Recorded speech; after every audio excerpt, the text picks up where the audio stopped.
autrement. Et ça se renforce à travers les modes de vie occidentaux qui ont créé le changement climatique à travers l'industrialisation et, et, et tout ce que nous savons.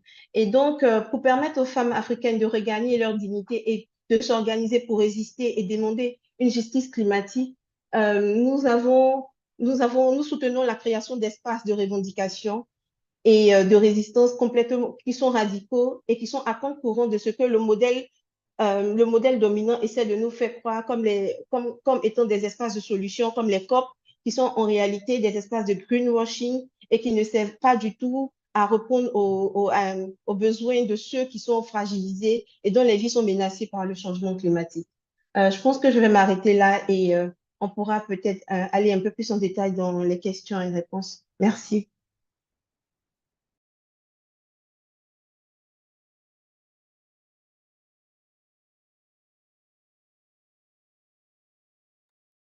Thank you very much, Comrade Renee,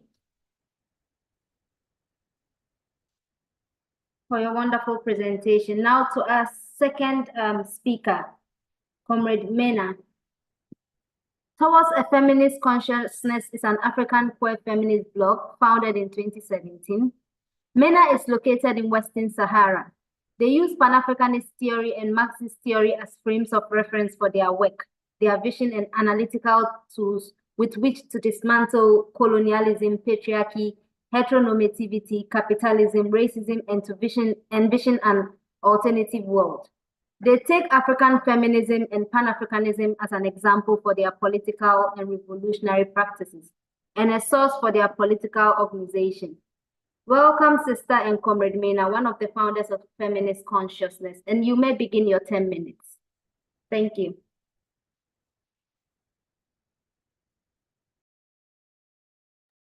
Thank you, Rahma. Thank you, everyone. I'm really, really honored to be here today for this really important event.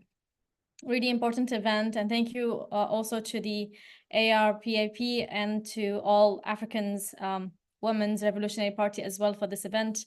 I want to turn on my camera, but I cannot for some reason. Okay, let me start it now. I'm very pleased to be here with you guys today. My name is Mana. As Rahma has already introduced it, I am from Feminist Consciousness, or in Arabic, Nahawa Anisawi. It's a platform that was created, and it is based in Western Sahara, North Africa. We mainly focus on feminist knowledge production, and also campaigns in favor of situation in the African context and also in the Arabic-speaking countries in the region. Today and every day for us is as African feminists is an opportunity to learn about the history of our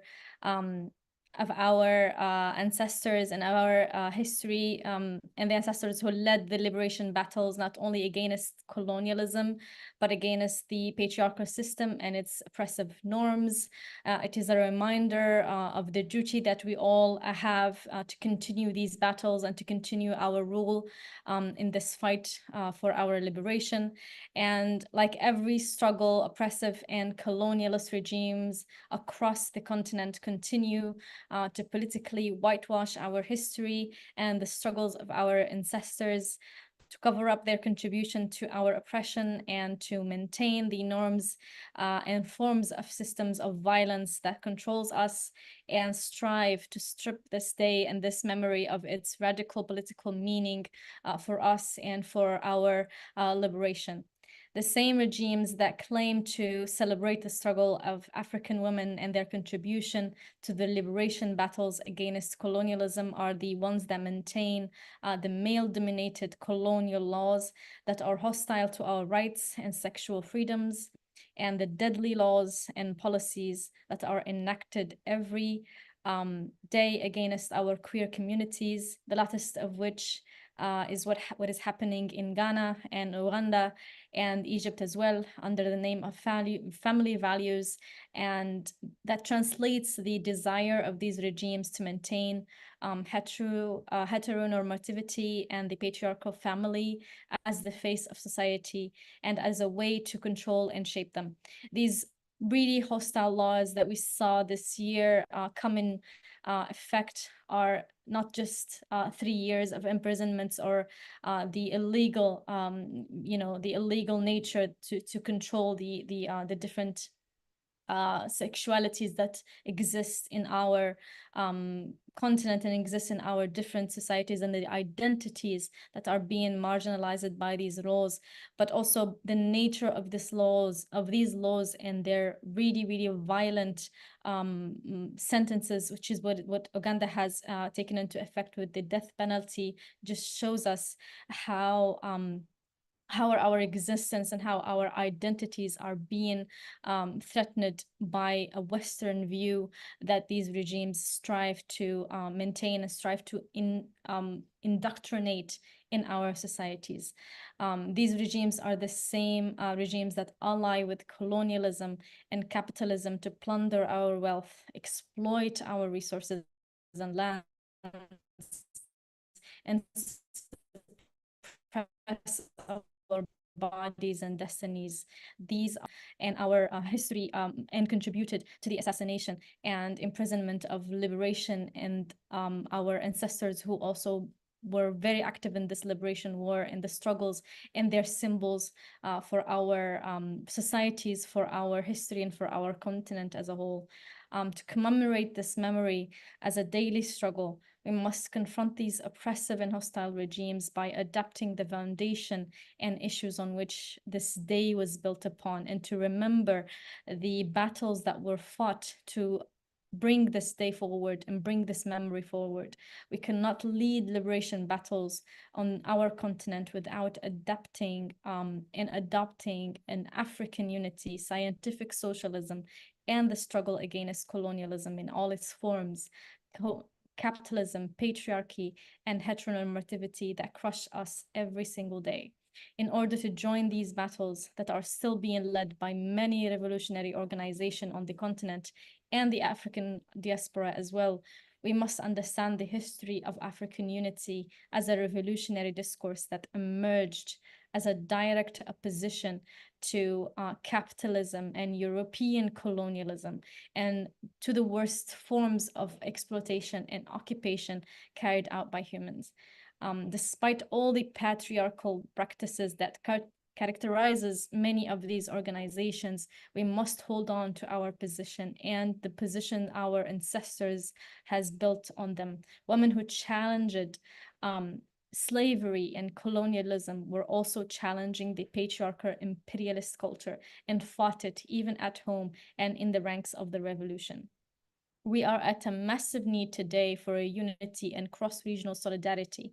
The various inflicted wars that we are seeing today and the many conflicts that are displacing people, the violence that we are seeing every single day, and the social movements and political shifts that are happening around our continent needs all hands on deck for our people to survive and to be able to move forward in justice and in liberation. Pan-Africanist needs to seize these crucial moments to build strong solidarity connection across our regions, and most importantly, to establish an educative movement that reaches the masses and teaches our history and how they fit into it and the role each individual and collective can carry on in our continental liberation, especially when it comes to the effect of the global north and its capitalist greed on our environment, on our lands, and our ways of lifestyle. We are seeing in every single region across the continent, different new waves of environmental change that are not only deadly and violent, but they are also affecting the sustainability lives that we see around our continent. The greed of the global north is moving, and it's not affecting them in their region, it is affecting us. We have seen it recently in the Caribbean and in the different places around Africa where especially, for example, speaking from my own region, the drought that has carried on for the past 5 years has affected the people. People are moving from their lifestyle that has been sustained and has lived alongside nature for many years and many decades. It's affected by the global north greed and affected by the lifestyle that is carried in the global north. But we see that effect in our lands and in the lifestyle that our people are trying as best as they can to keep carrying.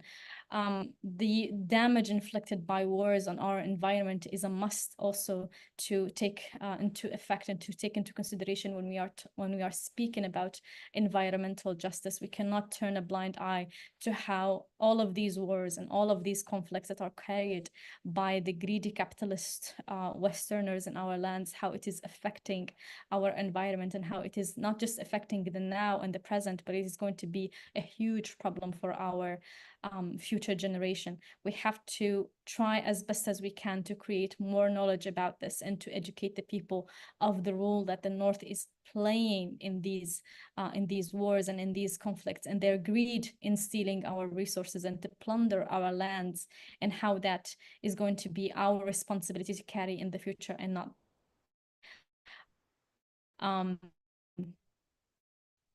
Thank you so much for this opportunity. Again, a little bit of time left, but now as our for our people and for our organization and for the people who are being here to take into consideration building more connection and more solidarity ties, to be educated about the different things that are happening in our continent. We cannot speak of a generalized view. We have to take into consideration the different contexts that are happening and the different realities that are taking place, so we can build a more inclusive perspective of liberation, how it must be carried in the future, while including women and LGBTQIA communities around Africa, and most importantly, to take into consideration that these communities are the most communities that get affected in terms of war, in times of greedy neo-colonialist regimes that take place in our continent.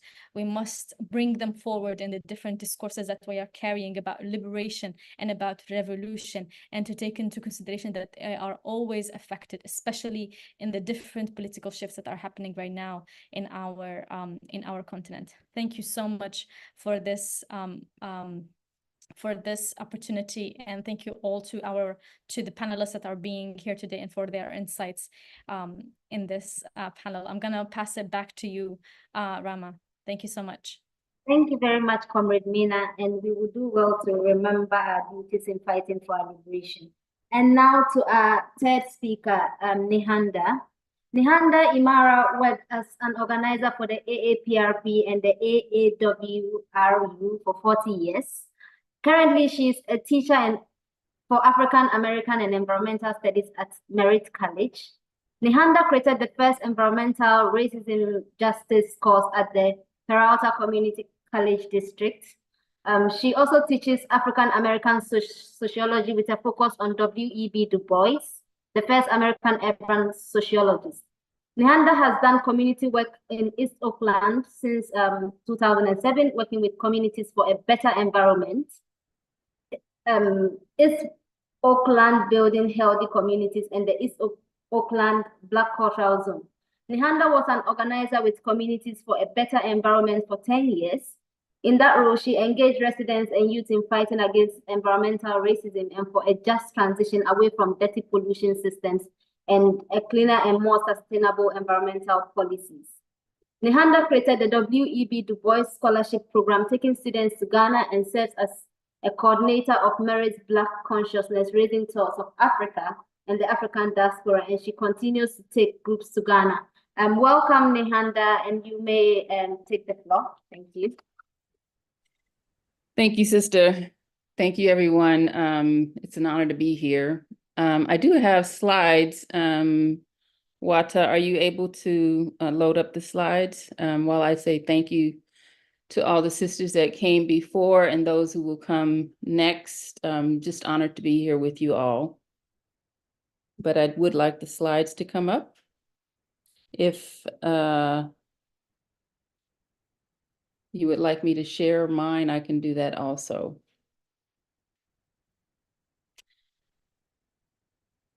Okay, that's kind of small.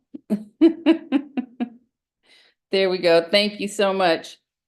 So I'll just start by talking about, that's the title, but the role African women have played in environmental conservation, preservation, and as part of what is now called environmental justice.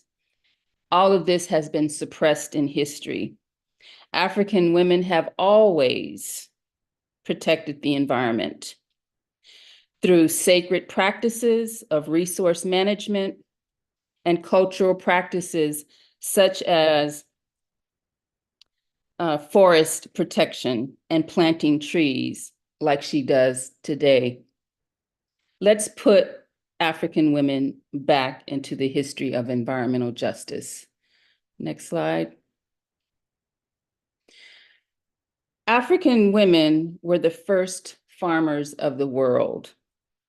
Anthropologists called them gatherers, the creators of agriculture. They were one with the land and are one with the land. So they cared for the land, and they do care for the land. Next slide. That's not my slide. Okay. I learned more about the environmentalism of African people when I visited Bahia, Brazil.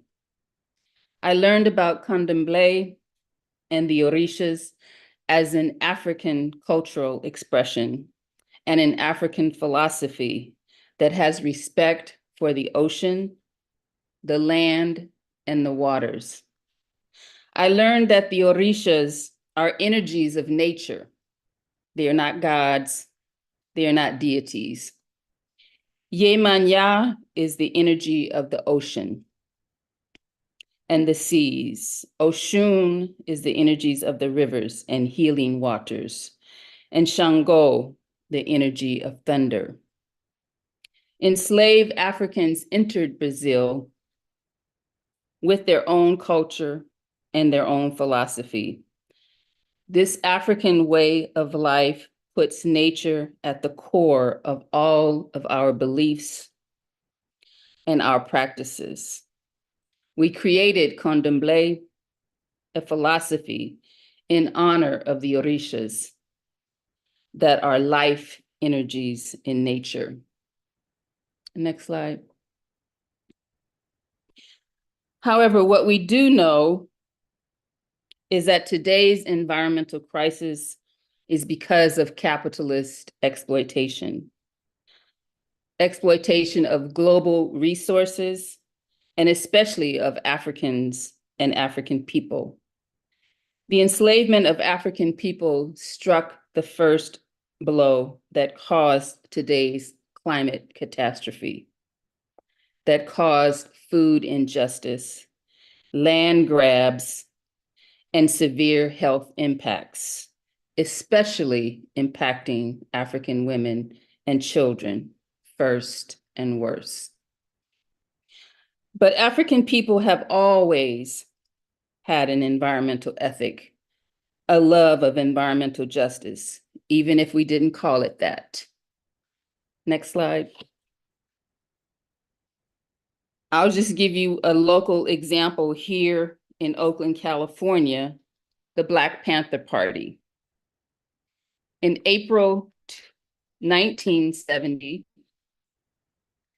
Black Panther Chairman Bobby Seals directed the chapters to open healthcare clinics.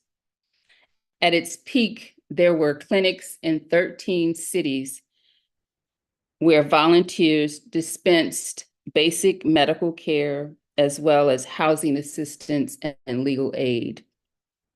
By providing medical care and food to the people, the Black Panther Party was expressing health and food justice, two principles of environmental justice. Next slide. So the history of the modern environmental justice movement was sparked by an incident in 1982 in Warren County, North Carolina. For 6 weeks in 1982, activists and residents gathered in Warren County to protest the delivery of 40,000 cubic tons of contaminated soil laced with PCBs. The PCBs would eventually leach into the ground and contaminate the water supply. PCBs stand for polychlorinated biphenyls. PCBs were widely used in paint, plastics, and adhesives. Scientists discovered that if inhaled or absorbed through the skin, the chemicals can cause birth defects and cancer. You see Dr. Ben Chavis there. He coined the term at one of these demonstrations, this is environmental racism, he said. At the time, Ben Chavis was the director of the United Church of Christ Commission on Racial Equality. Next slide. But African women and girls were the backbone of this movement, and this is a suppressed history. Next slide. African women organized many of the meetings and were the most arrested. The protests, though unsuccessful, garnered the attention of the civil rights leaders and environmentalists in the United States and is commonly recognized as the birthplace of environmental justice movement in this country. Next slide. More than 500 people were arrested. This was the largest number of folks arrested for protesting an environmental issue ever. And this historic fact has been largely left out of the mainstream environmental movement. Similarly, African women were largely invisibilized in this history. Next slide. Finally, we close looking at Miss Margaret Gordon, who's known here in Oakland, California, as the grandmother of environmental justice in West Oakland, California. Miss Margaret teaches us that the toxic waste and pollution in West Oakland results from the legacy of racism in housing and economics and other policies. As a resident of a historically African community, Miss Margaret sees climate justice as a form of reparations,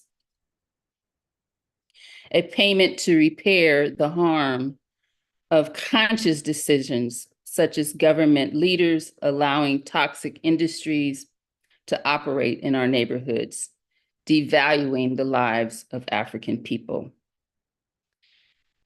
And finally, other African women environmentalists that have been suppressed in history. There's so many, this is just a few. Wangari Maathai, a Kenyan who wrote the book Unbowed, a memoir. Keisha Perry, Jamaican-born. She wrote the book Black Women Against the Land Grab, The Fight for Racial Justice in Brazil. Dorcetta Taylor, Jamaican-born, who wrote the book Toxic Communities, Environmental Racism, Industrial Pollution, and Residential Mobility. And finally, Linda McKeever Bullard. She was a judge who sued Houston, Texas, in Harris County for racism under the Civil Rights Act because of a private landfill site that was being planned just 1,500 feet from a school in a largely African suburb community. This lawsuit was one of the first to charge environmental racism, and she happens to be the wife of Robert Bullard, who is known as the father of environmental justice. And with them as working as a team, her suing the county, Robert Bullard, as a sociologist, did research noting where toxic waste sites were located in the African community all throughout the US. I'll end there, and I thank you very much.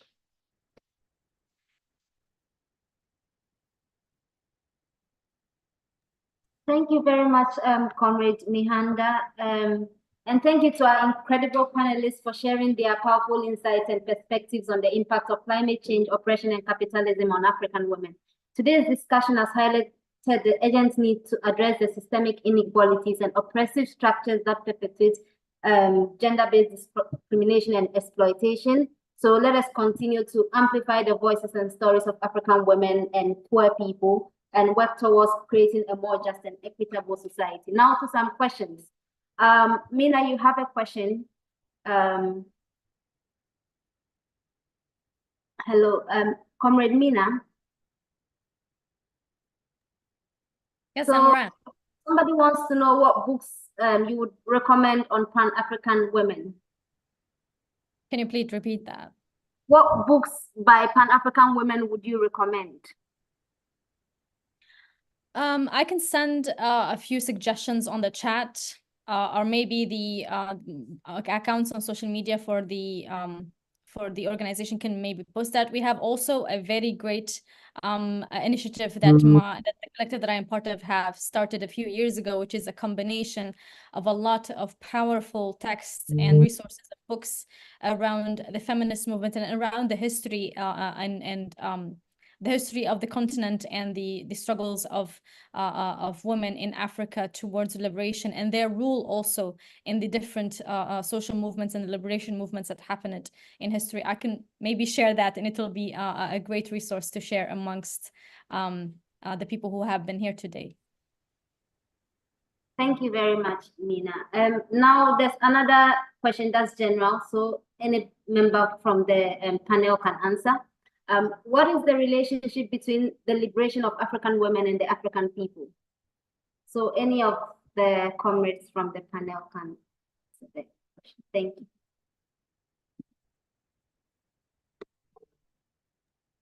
Could you repeat the question, please? Sure. What is the relationship between the liberation of African women and the African people?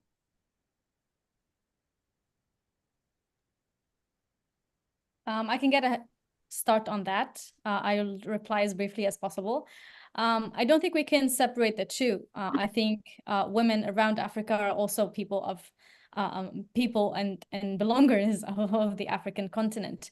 But it must be said that the different liberation movements that we have had throughout the history, and even the important role. About 2 minutes to answer the question. Yes, sure.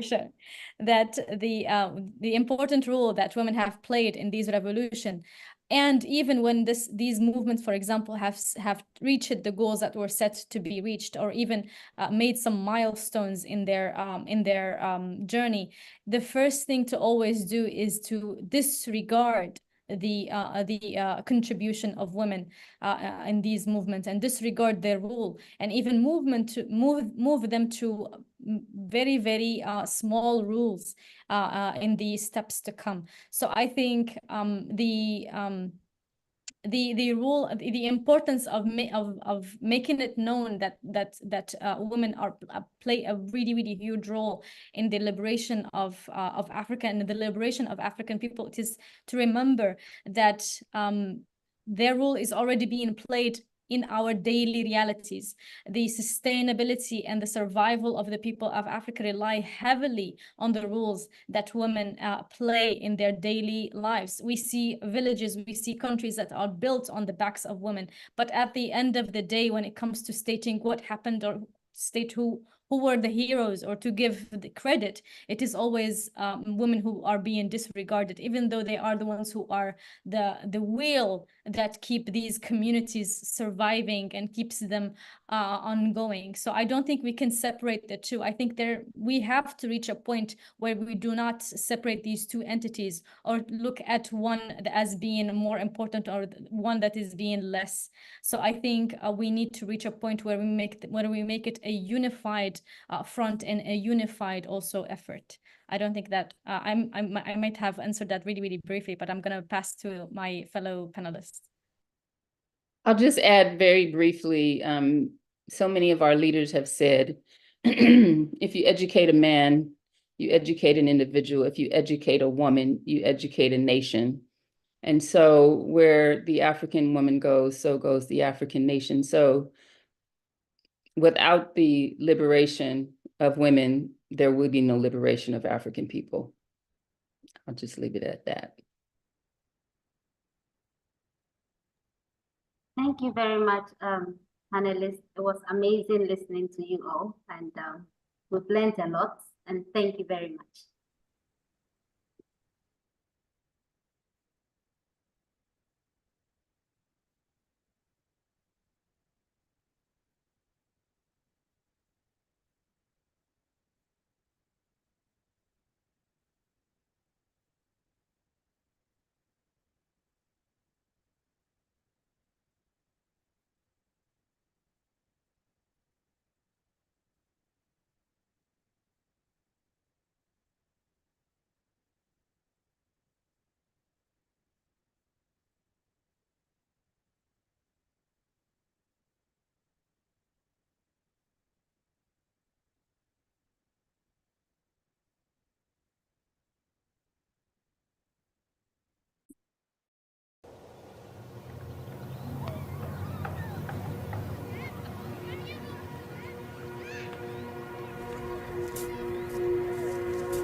All right. right. Hey, everyone. Happy Pan-African Women's Day. Once again, we have had an amazing first panel. And if you have not already given it up for our panelists and our beautiful, wonderful moderator, please do so now. What a very impactful and very heartfelt video that we were able to just witness, right? Can we just take a moment to just think about the different symbolism, the synergy, the collectivism, the humanitarianism that we saw in that video? I'm thinking personally about how it starts off with a very calming scene where we're noticing that folks are doing what they do, being able to provide for one another and their families. And then we start to see the greed, the corruption coming in. We see people in power and control who are completely annihilating trees, providing oxygen, shade, all of these resources that we may benefit more greatly if we had access to. And then we see African people who are saying, this is not okay. We are not going to accept this. And they are starting to fight back. They've always fought back. But in that video, we see the different techniques that they're applying. So they are putting blockages on the railroad tracks so the trains can no longer move forward. We see them stacking the rocks because they're blocking something else from taking place by those rocks being in the way. The point we are trying to make to you all today is that when people say absurd things such as African people don't fight back, or African women don't fight back, and we're not strong, and we just take oppression, please remember this video. And if you do nothing else, you should speak against that. Because after these amazing panelists that we just heard from, and this very heartfelt video that we just watched, it is very clear that that has always been a statement that is simply not true. We have always fought back. As a matter of fact, if we had not been fighting as much as we had been, African people everywhere would be in so much more of a worse condition. You think things are bad now? Just take a moment to think about if none of our ancestors had fought back. Just take a moment to really think about that. For one, none of us would be here because they wouldn't be alive to give birth to us. But second, we should think about how they have taught us what it means to resist. That's literally coursing through our veins. So we don't have to accept the current conditions for what they are. We can continue to fight back. And the best way we can do that is by joining an organization that is working for justice. Because when we join an organization that is working for justice, it allows us to be in a different position where we can start to understand how we can pull our skills and our talents and our resources together so that we can do what needs to be done, so that people can have what they need, and we all can terminate suffering. With that, I am going to humbly introduce our keynote speaker. Dr. Hannah Muzi currently works as a part-time lecturer at Kyambogo University and is a technical advisor at the Collaboration for Eastern and Southern Africa, known as CIPESA, abbreviated, in Kampala, Uganda. She holds a PhD in governance and regional integration from the Pan-African University Institute of Governance, Humanities, and Social Sciences, and the University of Yaoundé, the second, SOA, Cameroon. Hannah is an author of several referred journals, articles, book chapters, and an edited book on democracy and Africanness. Hannah's research interests lie in gender, politics, deliberated democracy, feminism, social media, governance, and politics in Africa. I should also point out that Comrade Hannah is also a proud pre-cadre member of the All African People's Revolutionary Party and the All African Women's Revolutionary Union. And I should mention that I am also a supporting member of this organization with the Nzinga Circle. And so again, we are encouraging you all. The takeaway from today's broadcast is to join an organization that is working for justice so you can help us collectively resist and fight back the oppression that we experience. Without further ado, let's please welcome Comrade Hannah Moussi, Dr. Comrade Hannah Moussi.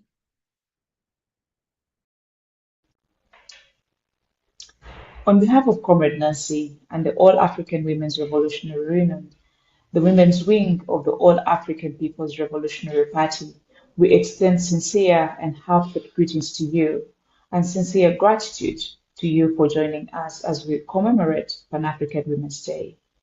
This is an occasion with a glorious history. The Pan-African Women's Organization, the first continental-wide women's organization, was created on July 31st, 1962 in Dar es Salaam. We remember with reverence the first Secretary General of the Pan-African Women's Organization, Comrade Sister Jeanne Martin Cissé of Guinea. We honor all the forward-thinking Comrade sisters who attended the monumental event where women came together to coordinate the struggle against injustice, to coordinate their resistance against the imperialist, colonialist, and neo-colonialist powers that dominated Africa's landscape through brute military force. These women came together on that great historic day to forge revolutionary Pan-African unity, to coordinate a path towards total liberation of Africa in general and the emancipation of women in particular. As they wisely understood that Africa could not be free without the active, vital participation of women and without the equality of African women. We proudly honor the legacy of these powerful African women who laid a revolutionary foundation for us to follow. We proudly continue this violent struggle against gender oppression and for the total liberation and the unification of Africa and the scientific socialism.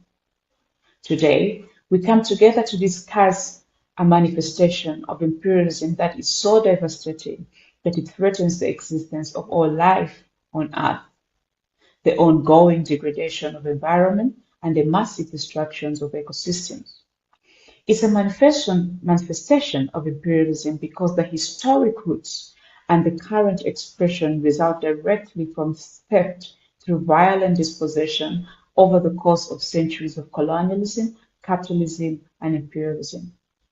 Every part of life of every person, and indeed every form of life on Earth, is being impacted by these disastrous actions, which are resulting in a devastating change to the Earth's climate.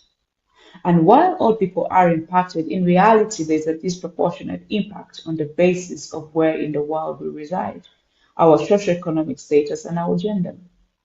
This year's commemoration of Pan-African Women's Day, we will apply this nation-class gender analysis to this question. In all respects, the rapid, successful economic growth of all the Western imperialist nations, including the US, Canada, Western Europe, Israel, Japan, South Korea, Australia, and New Zealand, entirely resulted from and continue to be sustained by centuries of theft and expropriation of resources, land, and labor of the exploited nations. And nowhere is this theft greater than against the continent of Africa, which has the largest known reserves of natural resources of any continent. The extraction of these resources, the enslavement of people, and the vast military forces used to suppress resistance are directly responsible for environmental degradation and climate change. So, the destruction of environment and extreme climate activity can only be properly understood within this context. Throughout history, the incursion of settler colonialism by European invaders drastically changed the relationship between humans and environment. Every colonial encounter was viewed as an opportunity to exploit and commodify the land, the resources, and the people for the benefit and the massive enrichment of the colonizers. Prior to colonial invention, indigenous people worldwide consistently served as custodians of lands, territories, and resources. Through deliberate, scientific, and responsible land and water management, they kept the waters pure, the airs clean, and the forests lush. They respected the integrity of biodiversity. Utilizing indigenous knowledge, they balanced the earth's health with sustainable practices that protected nature. Invaders, however, disregarded and replaced traditional ecological stewardship with capitalistic model, resulting in immediately devastating and long-term consequences. Driven by profit, the settlers ushered in a period of massive clearing of forests for cattle grazing, cash crops, logging, development of cities, and extraction of natural resources. Stolen land and unpaid labor of enslaved people exponentially increased the productive capacity and industrial development of colonizing nations, and thus rapidly increased the thirst for resources. The abundance of converted raw materials such as gold, iron, silver, oil, tin, combined with the unpaid labor by enslaved African people, revolutionized industrialization for the United States of America and Western Europe. This created an insatiable desire for fossil fuels, primarily oil and coal, to power the machines and the manufacturing production process. The motive for this production was profit for the colonizers, and this greed led to overproduction. Overproduction provided massive profits, but required markets throughout the world, increasing their intercontinental transport and contributing significantly to increased use of fossil fuels. It also led to excessive waste, which created a problem of disposal. The impact on indigenous people was death and displacement. They were slaughtered, and survivors were thrown off ancestral lands and forced to assimilate into the unsustainable practices conducted by the colonizers. Traditional ecological knowledge systems were degenerated and regarded as primitive by the colonialists. These included indigenous peoples' lands that encompass culture, relationships, ecosystems, social systems, spirituality, and sustenance. Colonial land grabbing brought land dispossession, environmental pollution, threats to their knowledge system, massive gender violence, intimidations, and assassinations. Colonialists' introduction of non-native species were often invasive, often disrupting local ecosystems. From increased use of fossil fuels, which release large amounts of carbon dioxide into the air, to the extensive deforestation that reduced the capacity of trees to absorb carbon dioxide. Colonialism set into place the numerous patterns of atrocious disruptions, leading to climate change which we see today. Even in colonialist countries, neighborhoods inhabited by African people are subject to dangerous effects of industrial pollution. ProPublica, a non-profit news source, stated that Black communities across the US bear a disproportionate health burden from industrial pollution. On average, the level of cancer risk from industrial air pollution in majority Black census tract is more than double that of majority white tracts. None of this is an accident. It is sustained by policymakers. It still goes back to we Black people as not seen as fully human. Carbon dioxide emissions account for 2/3 of climate change, which in turn directly cause the massive floods, forest fires, intensive storms, excessive temperatures, and other unprecedented climate emergencies that we see. The United States has emitted more carbon dioxide than any country to date, at around 400 billion tons since the 1950s. It's responsible for a staggering 25% of historic emissions. By contrast, during the same period, Africa has been responsible for the less than 1/10 of 1%. Africa and other exploited areas such as in Asia and South America have done the least to cause climate change, yet are being harmed the most. And while all African people are harmed, the greatest impact is being borne by women and children, especially the girl child. This is largely the result of patriarchal structures that have placed women and girls in the lowest economic strata, where they're self-employed or work in the informal sector, where they earn an average of 30% less than men. Often, this salary has to support children, elderly parents, or other extended family. Many girls are pressured to leave school in order to help their families. Women also suffer worse health outcomes during climate disasters, especially if they're pregnant or have recently given birth. Although discussions about gender often revolve around women and girls, all genders of people have unique vulnerabilities that must be understood and addressed. In pre-colonial Africa and among indigenous cultures throughout the world, there have been a range of roles which people fulfill regardless of gender. Additionally, people have expressed a variety of non-conforming gender identities. Colonial expansion, which brought with it rigid religious and cultural norms, imposed their world view on peoples that they encountered. They exported repressive transphobic laws that continue to inform the attitudes of some post-colonial African leaders, resulting in continued repression through tough legislation, punishment, and even death. This marginalization comes with violence and discrimination, placing non-conforming gender people in a vulnerable position in the face of climate and environmental breakdowns. This year is on target to become the hottest year on record as the global average temperature rise continues to increase. A record flooding, increased storms, devastating flooding, loss of habitat, loss of biodiversity, loss of human life ravage the earth. People are not standing still. Oppression results in resistance, much of it led by Pan-African women organizations who are resisting the land grabbing, resisting extraction of materials in their homeland, and resisting a culture of violence that target women and marginalized genders around the world.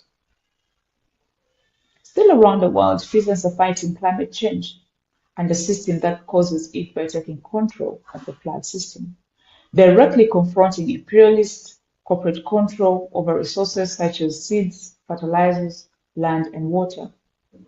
In industrialized areas, people are fighting against the dumping of toxic waste in their communities. They are fighting against false solutions that propose so-called green extraction that focuses on the minerals and metals that are needed for the technologies that address climate change, such as lithium batteries, wind turbines, solar cells, or electric vehicles. It also includes generating energy through green gas, hydrogen, and mega dams. These solutions result in a cleaner environment in capitalist nations, while continuing the extractivist threat of raw materials. They are fighting against the perpetuation of the lie that extractivism creates employment in oppressed countries. The people are fighting against these solutions because they're not solutions. Capitalism offers no solutions. Global capitalism is closing climate change, and only the destruction of capitalism will create the conditions for genuine and permanent solutions. The necessary structural transformation will only be achieved through organized revolutionary political struggle of workers, peasants, pastoralists, fishers, and all the masses, unified against patriarchy, colonialism, imperialism in all their manifestations. The All-African People's Revolutionary Party and the All-African Women's Revolutionary Union reject patriarchal exclusion, marginalization, and gender-based violence. We condemn the collaboration of neoliberal African leaders who are willing to place resources, land, water, and other resources at the disposal of international imperialists. We vehemently condemn the imperialist US-led militarization of Africa through Africa. We seek to violently maintain control of African resources. We stand in revolutionary solidarity with the worldwide resistance against the imperialist destruction of art for profit. And we therefore invite you to join us as we continue to build a revolutionary mass-based political party to serve and to aid in bringing together all truly revolutionary African and international socialist organizations toward worldwide unity. We stand ready to build Pan-Africanism, the total liberation of unification of Africa under scientific socialist continental government to control Africa's land and resources for the progress of African people, with a single military to protect Africa's people and their interests, and a single monetary system, which will free Africa from US and European financial domination and exploitation. Pan-Africanism will enable Africa to serve the colonial relations that rob our resources and subject us to environmental and climate injustice. Pan-Africanism will create the conditions to defeat patriarchal gender oppression. Pan-Africanism will enable African people to protect our beautiful terrain, bountiful biodiversity, vital waterways, vast forests, and all our resources for the future generations of African people. Pan-Africanism or perish. We stand ready for the revolution. Isweletu e Africa, Adietu Africa.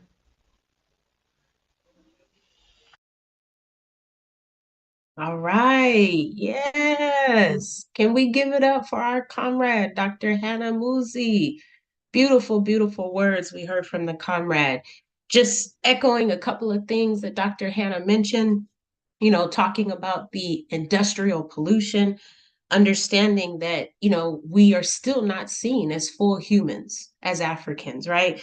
And then also understanding how the extraction of materials has really continued to promote capitalism to protect private entities and making money, while the impact of that on thousands of families around the world that are now starving, that are now dehydrated, that are now suffering from other ailments, be it health, mental health, physical health, socioeconomic health, whatever that may look like. And then also kind of seeing basically the bottom line is with the All African People's Revolutionary Party and with other organizations that are working for justice, there is an argument that the reason we believe in a one unified socialist Africa is because we understand that under scientific socialism, patriarchy doesn't exist. Don't you see? We understand that under a scientific socialism, capitalism doesn't exist. We understand that under a scientific socialism, sexism, homophobia, any system of oppression that devalues another person is non-existent under the scientific socialism that we are trying to build. And Comrade Nehanda said it best earlier. I will quote our founding father, Dr. Kwame Nkrumah, who said, "The degree of a country's political education can best be measured by the education of its women." So we have no choice, you all. We must address the inequities that African women, marginalized genders, and femme-presenting African people are facing if we want to achieve a one unified socialist Africa. We cannot ignore it because it will not benefit the rest of us if we don't address the issues, the social issues that we are finding ourselves still dealing with. And if we ignore them, we will never, ever achieve the scientific socialism that we hope to gain. Because if we're not even addressing how we treat one another, then how can we help the rest of the world see that we deserve to be treated better? So with that, we are going to now hear from our second panel. We hope you are still fired up and ready to go. Comrade Lioness, you have the floor. Thank you so much. Good evening, everyone. Greetings. I can't say evening to everyone because we're in different parts of the world. My name is Lioness Zibande. I am a political activist from the tiny kingdom in the southern of Africa called Swaziland. I will be chairing this second panel discussion. I would like to firstly apologize because I will switch off my video because it's going to affect my network. It's very low. Just wanted you to see me, greet everyone, and then can I just switch it off? Our second panel discussion is on the topic that says women and their problems of environmental justice. Women and the problems of environmental justice on their livelihoods. We've got a speaker, but before I give to the speaker, women voices are very crucial in discussions about environmental issues because women often have deep knowledge of the environment they live in and the ecosystem. So empowering women and ensuring they have such discussions about how they are affected and just ensuring their meaningful participation in decision-making processes is crucial for achieving sustainable development and addressing environmental challenges, which then contributes to a more just and sustainable future for us all. We have our speaker tonight, who is Umaima Abdessalam. Can I briefly introduce her quickly? Umaima was born in Dakhla in Western Sahara. At the age of 5, she and her family fled to the Sahrawi camps and then traveled to Cuba for studying. She is an electronic and telecommunications engineer, graduated at the Universidad de Oriente, Cuba from 1991 to 1995. She was the Polisario Front representative to Finland and representative to Switzerland and other international organizations with HQ in Geneva until 2023. At the age of 2022, she returned to Western Sahara and joined the political struggle for the self-determination of her people. She is also a feminist, always advocating for women's rights. She speaks English, Arab, Spanish, and French, and is the mother of 3 children. Welcome, Comrade Umaima. You can have the floor. You have 10 minutes for your presentation. Thank you. Thank you very much for your presentation, and thank you very much for the persons who are present today. For me, it's a great honor to be with you, but I didn't know that Mena was coming because she is the real expert in all the questions in relation with feminism in Western Sahara, so I'm glad to be with her today in this celebration. I will say good morning, good evening, good night to everyone because I think we are celebrating this day from all the world. It's an honor to speak with you today on this Pan-African Day webinar.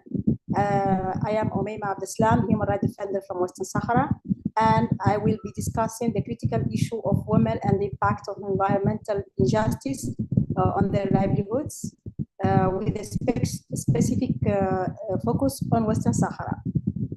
As you know, Western Sahara remains one of the last remaining colonial territories in the world, with its people subjected to occupation and exploitation. This context of settler colonialism drastically affects both the environment and the livelihood of women in the region. Women's role in the environment stewardships. Historically, women have been the primary stewards of the environment, managing natural resources and sustaining their communities. In Western Sahara, Sahrawi women play a crucial role as caretakers, farmers, and leaders in local environmental practices. The environmental degradation and livelihoods. The occupation has led to significant environmental degradation through activities such as overexploitation of resources, sand mining, and pollution. This degradation threatens the local ecosystem of women who depends for their daily life, also for the water, traditional practices, leading to loss of food security and economic hardships. Settler colonialism introduces a form of environmental injustice where the occupying forces prioritize economic gains over environmental sustainability. In Western Sahara, this is evident through the extraction of phosphate and fisheries by foreign companies, which displace local resources and devastate the environment. The gender-specific impact. Environmental injustice disproportionately affects women. When land and resources are depleted, women often bear the brunt of increased labor to secure food, water, and livelihoods. In patriarchal societies, women's roles are traditionally less valued, leading to their marginalization and decision-making process related to the environment management. Pathway to empowerment and justice. It's essential to incorporate gender-sensitive approach in environmental policies and interventions. Empowering women throughout education, capacity building, and involvement in decision-making process can lead to more sustainable and equitable solutions. Globally, we must strive for environmental justice that recognizes and addresses the compound effect of gender, colonialism, and environmental degradation. In conclusion, addressing environmental injustice in Western Sahara requires acknowledging the unique challenges faced by women under occupation. By amplifying their voices and ensuring their active participation in environmental stewardship, we can foster resilience and equity. Thank you very much for listening. And of course, for me, it's an honor to be with you, and I'm ready to answer any question. Just remember that Sahara women, we are like any other women in the world. We are still fighting fiercely for our independence. We are using all kinds of resistance that can we use. We use pacific resistance. We use armed struggle. We use the justice in the local, in the international, like we use International Court of Justice to pursue all these enterprises that are plundering our resources.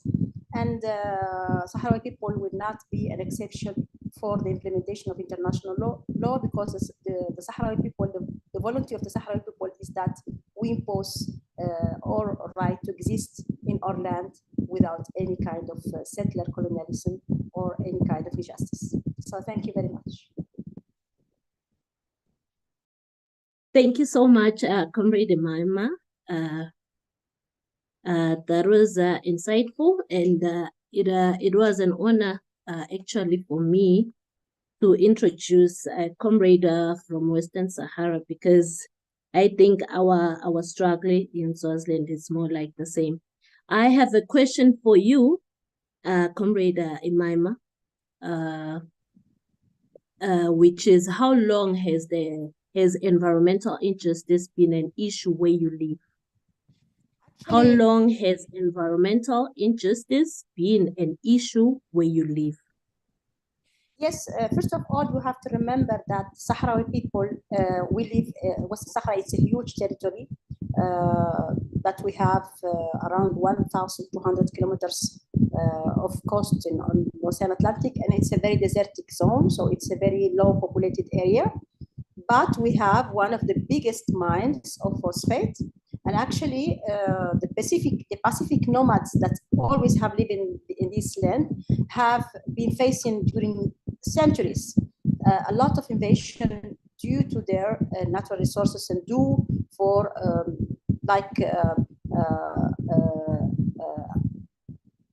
accepting other occupations and other wars just because they want our territory. For example, when the Europeans have decided in the Berlin Agreement that they are going to divide Africa like it was a piece of cake. They decided to do that because they wanted to avoid wars between European countries. So my country at that time was, let's say, given between brackets to Spain because Spain wanted to defend Canary Islands. So since 1884, 100 of colonialism, the Sahrawis were rejected as citizens of second class.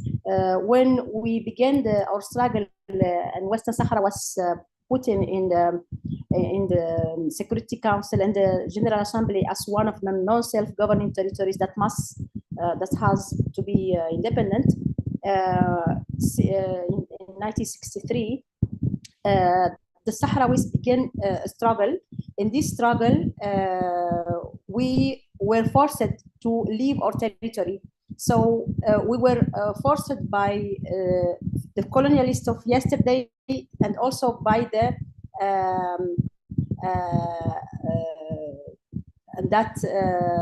the colonialists of today, which is Morocco, who is occupying our land, and have forced our people to flee our territory, part of our territory, to flee the territory and live in the refugee camp. So in the refugee camp, people are depending 100% from international help. You have to remember the Sahrawi people are Bedouins, and our lifestyle, it was like very friendly with the environment. We were carrying our camels, we were living friendly in our land. And one day we were obliged to be sedentarists in a refugee camp, depending from international help. And this has affected a lot the life of the Sahrawi and their dignity. And the second hand, the Sahrawis who are in the occupied area, they are living, my colleague Mena can add more about that because she's living in the occupied area. They are citizens of second class in their own land. They are not allowed to make association. They are not allowed to make any kind of business. And for example, if Sahrawi wants to, for example, profit from looking for looking for fish or making agriculture, the Moroccan authorities doesn't allow them. And the last part of this is a group of young Sahrawis who decided to look for a way of living by doing the mining and looking for the gold that it's thrown in the sand in Western Sahara. The Moroccan authorities also doesn't allow them. So Sahrawis are their life in the refugee camp and in the occupied area has been affected a lot by these occupations that we have faced during all these years. And until today, there is a wall who is dividing Western Sahara from north to south. It's around 2,714 kilometers. It's a huge thing. It's a wall made by humans, plenty of miles, who has obliged the Sahrawi people to abandon their way of life as looking after the camels, their way of ecosystem. They cannot cross the border. They cannot move towards looking for more pasture greens for their animals. And this occupation has affected all the life of the Sahrawis. And even today, we cannot even find a small Sahrawi of 15 years ago. It's not the same Sahrawi of today. So this occupation has destroyed our life, and that's why the resilience of the Sahrawi people to resist is amazing. And actually, it's something to admire, especially the women who are in the first line of resistance in the occupied territory, are the one who are making demonstrations, are the one who are bringing information about prisoners, about the retaliation that the occupation is doing to the people. And in the refugee camp are the women are the one who are building a state in exile with these schools, with the hospitals, with everything, thanks to the empowerment of women. So maybe you can give the floor to Mena to do more. Okay, thank you so much. Thank you so much. I've got one last question.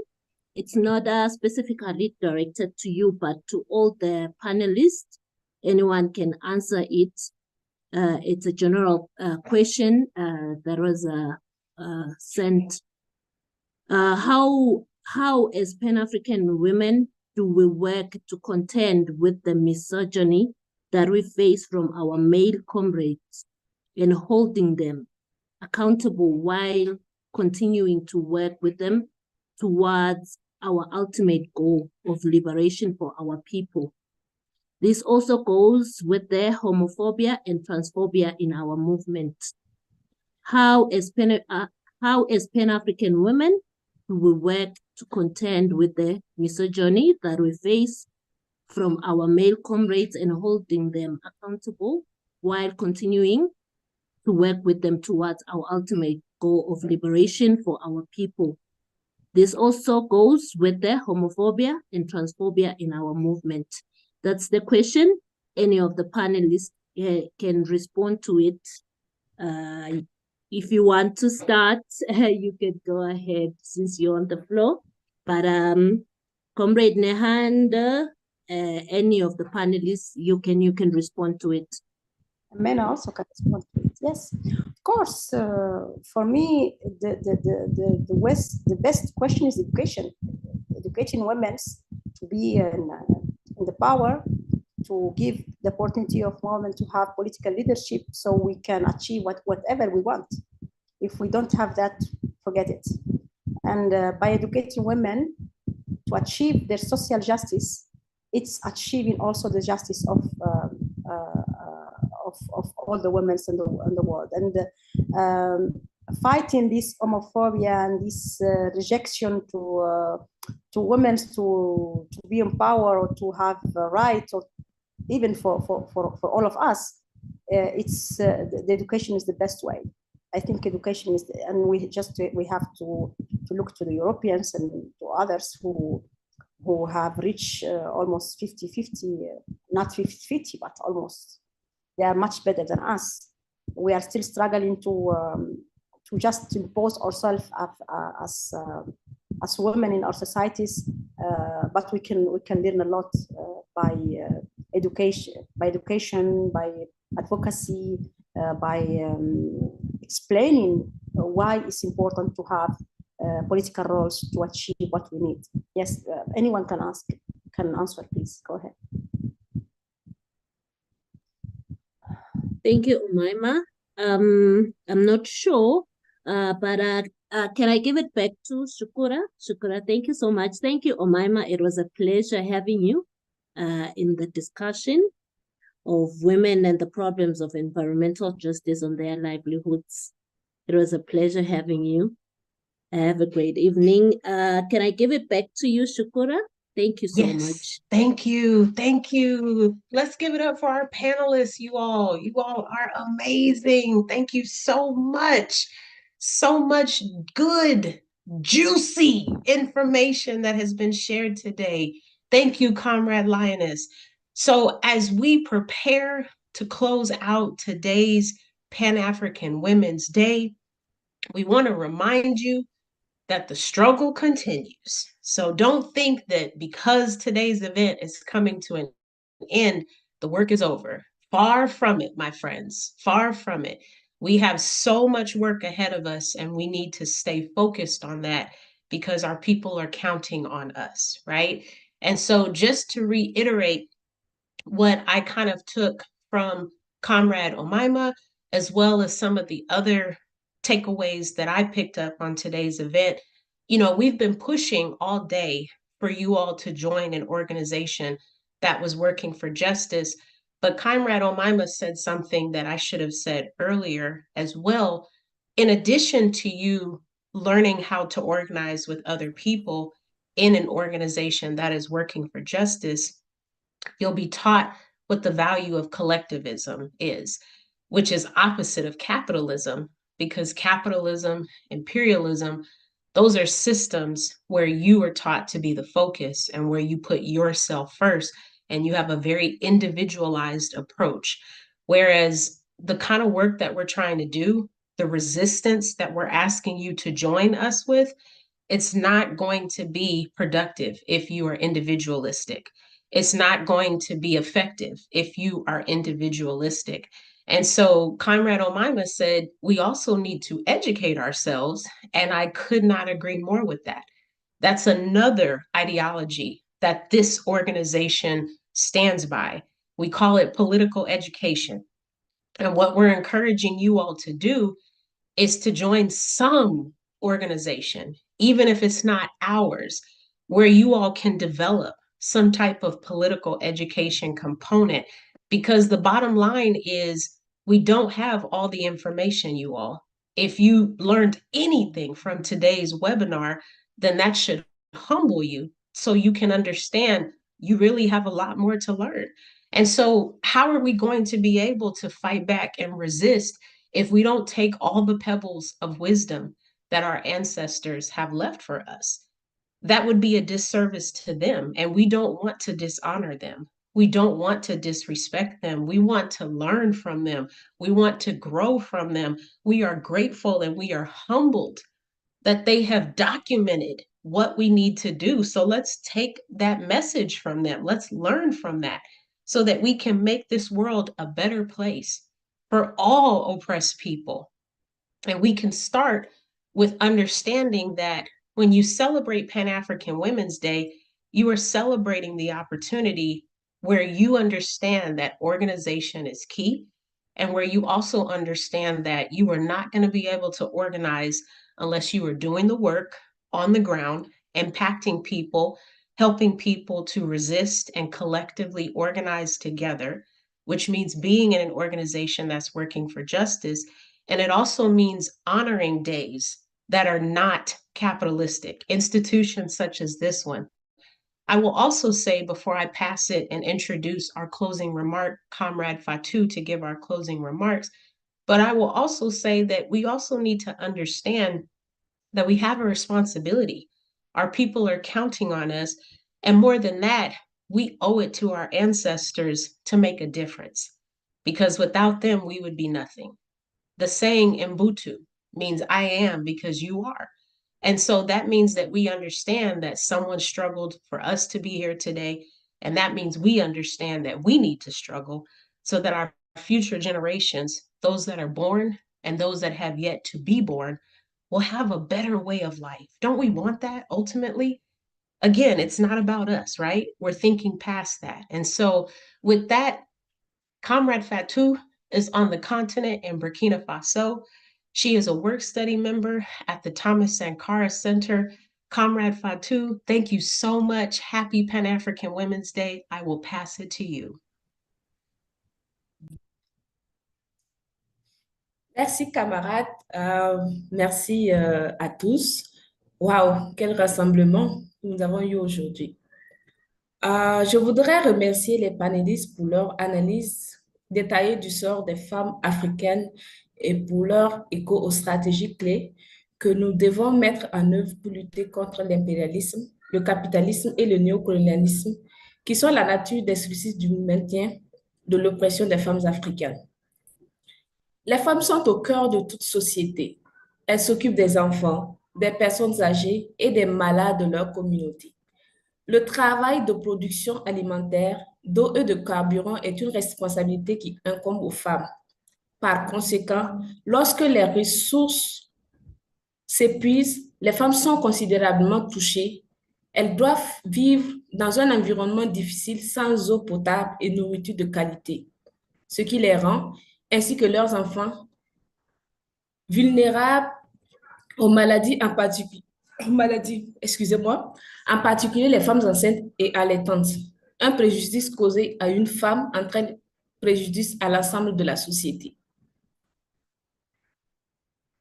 Ce mal est propagé par la cupidité des nations impérialistes et capitalistes dont le but est de déstabiliser écologiquement nos beaux pays arabes et riches en ressources, laissant nos terres nues et horriblement dégradées. Pire encore, les femmes doivent supporter le double fardeau d'être physiquement compromises par la déstabilisation environnementale et d'autres, obligées de vendre leur travail aux industries qui détruisent leur communauté. Dans les industries capitalistes telles que l'exploitation minière, les femmes sont soumises à une grave oppression sexiste, comme le harcèlement sexuel de la part de leurs collègues masculins. Les femmes doivent faire preuve de prudence dans ces espaces car leur gagne-pain est toujours en jeu. Elles sont menacées de perdre leur emploi et contraintes d'accorder des faveurs sexuelles pour conserver leurs emplois. Le plus dur, c'est que l'avenir de leurs enfants est détruit car ils sont forcés de travailler dans ces industries, les privant des joies de leur enfance et les mettant en danger ou en risquant des blessures et une insuffisance cardiaque à long terme. Malheureusement, tous ces dommages sont cautionnés par les gouvernements néocolonialistes, alliés de l'impérialisme, qui mettent en jeu la vie des plus vulnérables de leur société pour de l'argent liquide et des promesses vides de sens. Nous ne pouvons plus rester les bras croisés et regarder périr les enfants, les fruits de notre société. Les femmes africaines subissent depuis trop longtemps la colère de l'impérialisme. Des règnes déchaînés du patriarcat à l'époque précoloniale, aujourd'hui exacerbés au maximum après le colonialisme. La vie des femmes africaines est toujours en danger sous les armes de l'impérialisme. L'oppression basée sur le genre et l'injustice environnementale constituent un combat puissant et les femmes s'organisent pour éradiquer une myriade de conditions d'oppression. La bonne nouvelle est que les femmes luttent contre la violence sexiste et contre la myriade de conditions d'oppression qui contribuent à leurs problèmes. Elles sont en première ligne contre le pillage des ressources et, de plus en plus, ce sont des mouvements dirigés par des femmes qui mènent la lutte pour récupérer les terres. Mais cette résistance a un prix élevé. Dans le monde, près de 200 militants écologistes ont été assassinés au cours des 15 dernières années. Les sociétés multinationales et les fonctionnaires corrompus engagent des tueurs à gages, des groupes de crimes organisés et d'autres pour protéger leurs intérêts économiques. Plus de 1700 défenseurs de la terre et de l'environnement ont été assassinés entre 2012 et 2021. La plupart de ces meurtres ont eu lieu au Brésil, en Colombie, aux Philippines, au Mexique et au Honduras. Cependant, les horribles violences infligées aux femmes peuvent se produire et se produisent n'importe où dans le monde. Par exemple, en Afrique du Sud, en 2020, près de Johannesburg, Fikile Nsangezi a été assassinée par 3 hommes armés qui sont entrés chez elle et lui ont tiré dessus. Selon sa fille, elle avait publiquement remis en question les figures dans les murs des maisons causées par les explosions constantes dans la mine et la possibilité que la poussière de charbon pénètre dans les poumons des gens. La violence à laquelle nous sommes confrontés ne nous empêche pas de défier les sociétés multinationales et le gouvernement. À l'heure actuelle, au moment où je vous parle, les femmes africaines s'impliquent dans la contestation des impacts environnementaux et des tentatives d'accaparement des terres du pipeline de pétrole d'Afrique et de l'Est, qui devraient traverser l'Ouganda et la Tanzanie. On estime que le projet émettra 379 millions de tonnes de dioxyde de carbone sur sa durée de vie de 25 ans, soit plus que les émissions nationales du Royaume-Uni en 2022. Le panafricanisme est le seul coup mortel porté à l'impérialisme et au néocolonialisme. Le panafricanisme fait naître une Afrique libre, unie et socialiste. Une Afrique libérée, unie et socialiste donnera le pouvoir de repousser et de rejeter la domination impérialiste. Il créera la capacité d'éradiquer l'oppression de genre et les structures patriarcales, tout en garantissant la pleine participation et l'inclusion de tous les Africains, sans distinction de genre. Plus important encore, le panafricanisme veillera à ce que les ressources de l'Afrique soient utilisées pour répondre aux besoins et aux aspirations de tous les peuples africains et non aux intérêts des entreprises internationales. La plus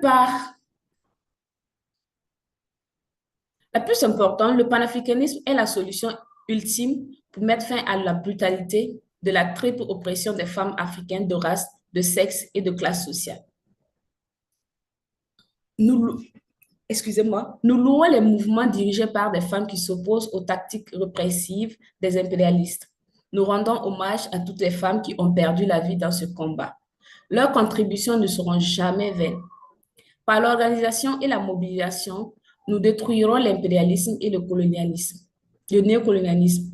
Le recrutement de femmes africaines, de gens marginalisés et de tous les Africains est une priorité absolue pour piller ces forces vicieuses.